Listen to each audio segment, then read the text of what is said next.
Hai, sahabat YT Moba. Apa kabar kalian semua? Semoga kalian semua dalam keadaan sehat. Amin. Sebelum melanjutkan ke ceritanya, jangan lupa tinggalkan like, komen, dan subscribe. Karena dengan like dan komentar kalian, yang semakin membuat admin semangat mengupload lanjutan ceritanya.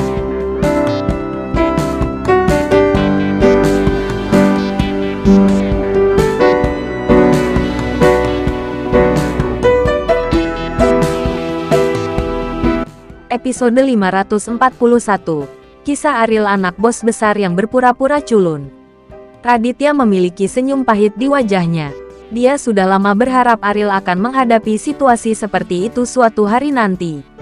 Karena Sari menikah dengan keluarga Wibowo saat itu, keluarga Wibowo di Jakarta hanyalah pion dari keluarga Sari. Semua orang di dunia berpikir bahwa Raditya memulai dari awal dan menciptakan keajaiban yang tak terhitung jumlahnya. Tetapi siapa yang tahu bahwa jika tidak ada keluarga Sari di belakang layar, dia tidak akan dapat melakukannya sama sekali. Untuk berjuang untuk nafas saat itu, agar tidak kalah dari keluarga Wibowo di negara Amerika, agar tidak dipandang rendah oleh keluarga Wibowo di Amerika, Raditya memulai jalan tanpa jalan kembali ini. Ariel pernah disingkirkan oleh seluruh Bandung sebagai menantu yang tidak berguna. Tetapi menantu yang sebenarnya tidak berguna adalah Raditya. Dia bahkan tidak memenuhi syarat untuk datang ke pintu. Tapi dia tidak pernah menyangka Ariel akan menghadapinya dalam situasi seperti itu. Kelahiran Aisila memang mengejutkan. Tapi juga sebuah kecelakaan. Dan juga terlibat dalam masalah ini. Jika sesuatu terjadi pada Aisila, apa yang akan aku lakukan untuk menghadapinya? Raditya merasa pasrah. Karena dia tidak berdaya untuk membantu dalam hal semacam ini. Tapi itu karena dia tidak bisa bertindak seolah itu bukan urusannya. Sampai Supriyadi gagal mencapai tujuan mereka, mereka tidak akan menyakiti Aisila. Ini adalah satu-satunya alat tawar-menawar yang dapat memeras Ariel. Nada suara Darius sangat tegas. Tetapi dia tidak yakin apakah ini masalahnya. Raditya menghela nafas berat dan berkata, jika saya tidak kompetitif saat itu, mungkin hal-hal ini tidak akan terjadi. Ini semua salah saya tidak memiliki kemampuan, dan saya ingin orang lain memandang saya. Lagi pula, cangkang kosong yang cantik itu hanyalah bungkusnya. Itu hanya tumpukan karat. Darius tidak mengomentari hal ini. Raditya memang banyak menyerah untuk menjadi lebih unggul. Tetapi dia tidak punya pilihan lain. Apakah dia bersedia digunakan sebagai pion untuk orang lain? Ini hanya langkah tak berdaya. Jika ada orang pintar di keluarga Sari, mungkin Ariel bisa mendapatkan status nyata di keluarga Sari. Maka kekhawatiran kita berlebihan. Darius menghiburnya. Raditya tersenyum dengan jijik, berkata, apakah kamu tidak tahu orang-orang ini yang matanya lebih tinggi dari atas? Bagaimana mereka bisa menaruh Ariel di mata mereka? Pria seperti ini yang mengaku sebagai master memiliki rasa superioritas alami. Mata mereka hanya bisa menatap pada tingkat itu. Hei, Darius menghela nafas. Harapan seperti ini seharusnya tidak diharapkan. Sepertinya terlalu banyak berpikir. Sebuah negara kepulauan kecil. Ini adalah markas besar keluarga Supriyadi. Ketika pesawat mendarat di bandara negara pulau kecil itu, Ariel yang telah pulih dari luka-lukanya mengikuti Supriyadi dan masuk ke sebuah Bentley. Mulai hari ini, kamu harus menjadi pendiam.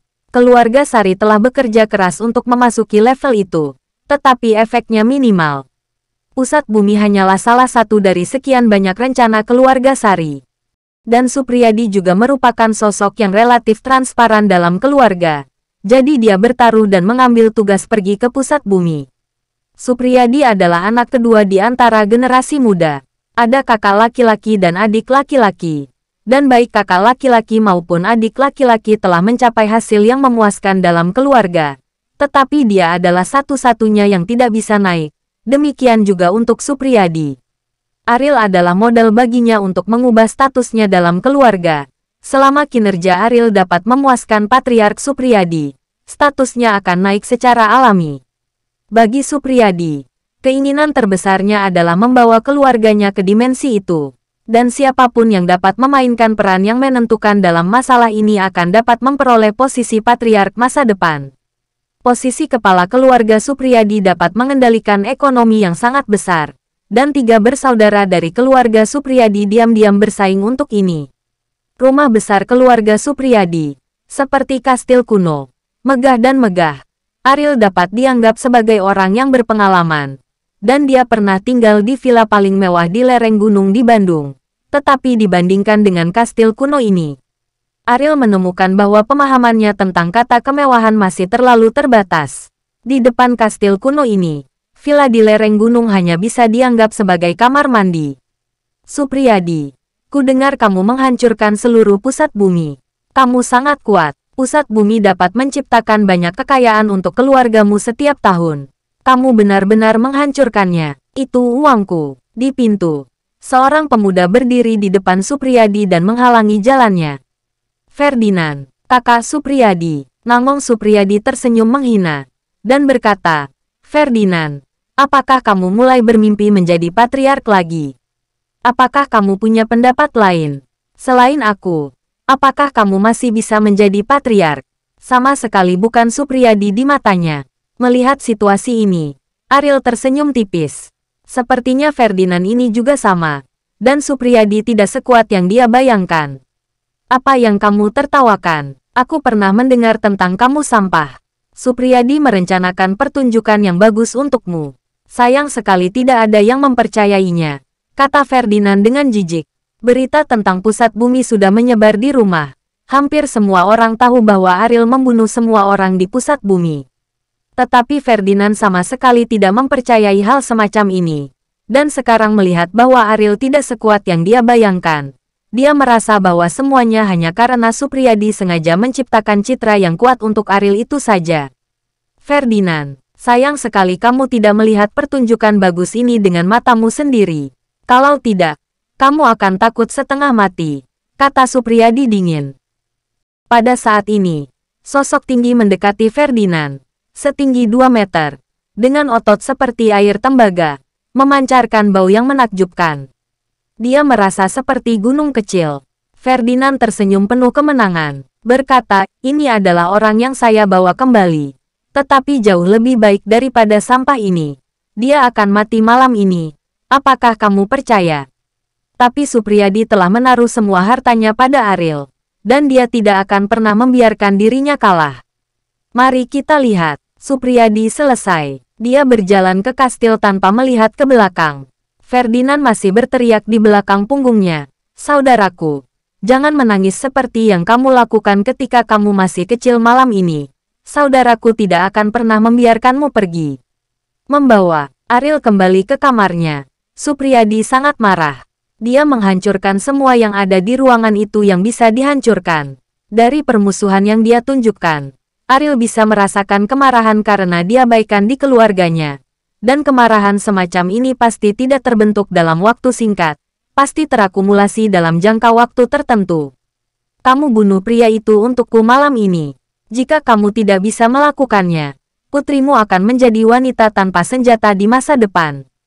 Supriyadi mengertakkan gigi dan berkata kepada Ariel. Ekspresi Ariel acuh tak acuh. Pria tadi sangat kuat, tapi untuknya, itu hanya kata yang besar. Jadi tidak ada yang perlu ditakuti. Apa yang kamu lakukan malam ini? Ariel bertanya. Untuk keluarga Supriyadi, siapapun yang lebih kuat akan dapat memenangkan penghargaan kakek. Hanya dengan paksa seseorang bisa menjadi raja. Aku ingin melihat Aisila, dan aku ingin melakukan panggilan video dengannya. Ariel berkata, dia ingin memastikan bahwa Aisila aman dan sehat, tidak hanya melalui foto.